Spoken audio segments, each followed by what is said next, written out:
Dear MCPASD families, I hope the first week of school went as well as it possibly could. I know the kids were really excited to see their teachers, and our teachers are excited to get the new year going.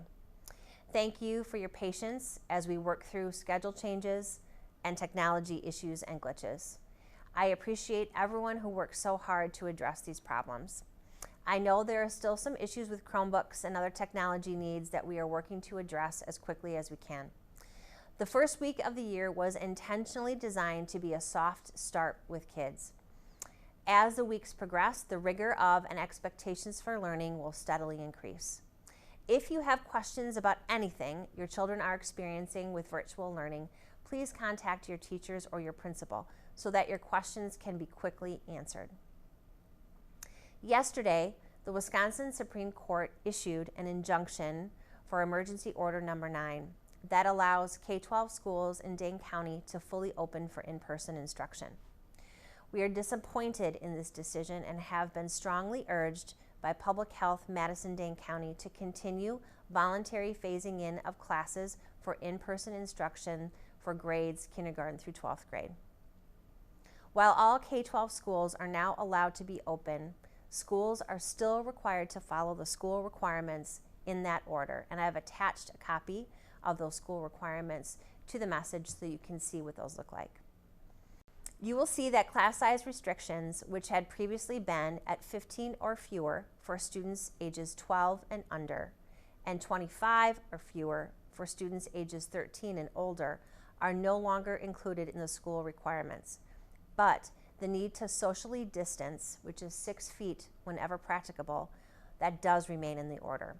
Because our classroom sizes vary widely across our district, we cannot have all students come to school every day altogether. We are forced into a blended model because of that requirement to socially distance.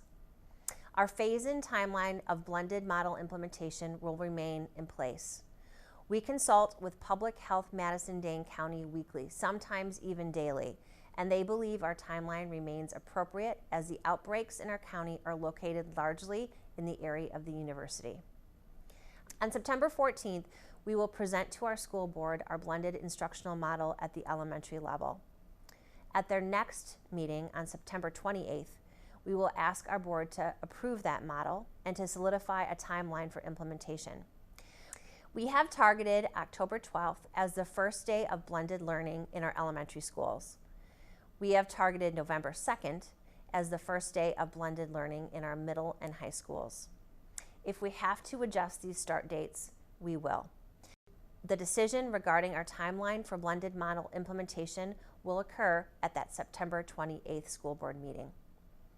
Adhering to our tentative blended model implementation timeline will allow the courts to work through their processes and for us to continue to monitor Dane County health data. We are watching what is happening across the state in districts that began the school year in some type of face-to-face instructional model to understand the impact of quarantining and classroom or school closure protocols.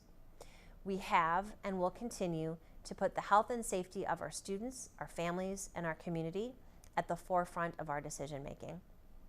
We know how challenging our current context is on everyone. We sincerely appreciate everything you are doing as families to work with our educators on behalf of your children. Thank you so much.